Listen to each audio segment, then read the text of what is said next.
এটা একটা 30 ml এর বোতল। Let's spray.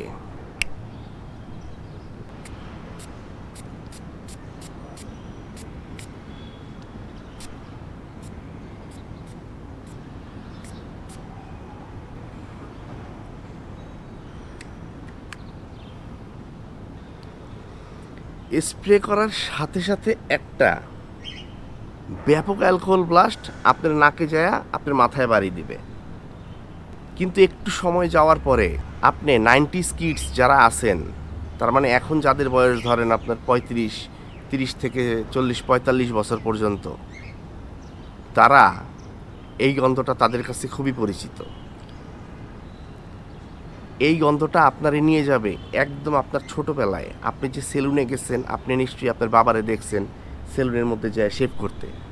আপনি নিশ্চয়ই দেখছেন আপনার চাচারে বা মামারে, মনে করেন এই যে আফটার শেভ লোশন দিতে।